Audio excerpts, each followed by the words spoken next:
I'm excited to share with you one of our brand new lights. This is our Lyra RGBW LCX10-POE.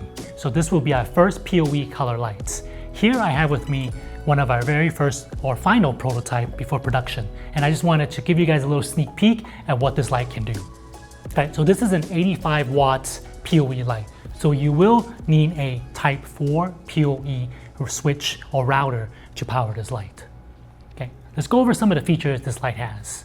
Of course, you have the typical CCT mode, which gives you all the way from 2700 to 6500 Kelvin. And you may have noticed compared to some of our older lights or previous lights is that we now have a new UI. This UI is a little bit more intuitive and easier to use. And we even have curves that you can adjust, different curves.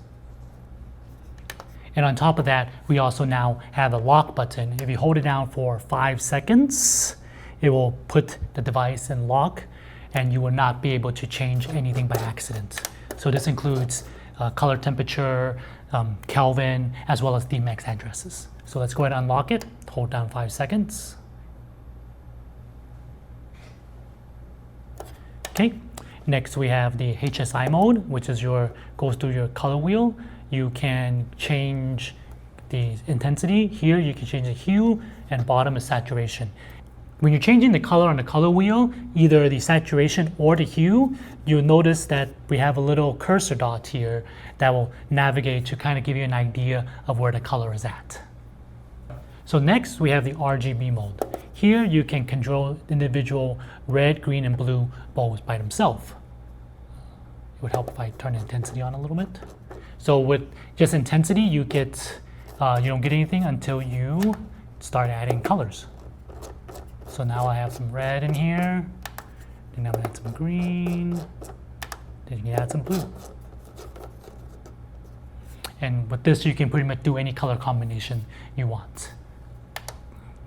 Okay, next we have DMX, which allows you to set your DMX address as well as change a couple of DMX modes that's available.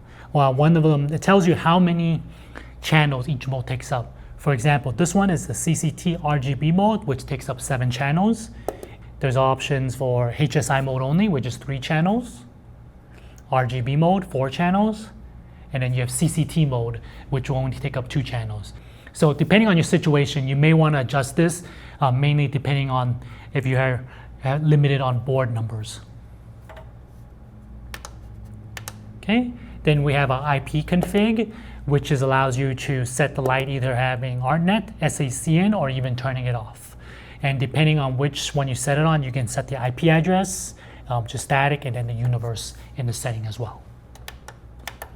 And then the last one is just system version, which is helpful when we have any firmware updates with the USB port here. You can always refer to this to make sure you have the latest firmware version, which will be on our website. All right, and that is a quick overview of our new LCX10-POE. If you have any questions or if you want to find out more about our products, you can visit us at icancorp.com. I'll see you in the next one.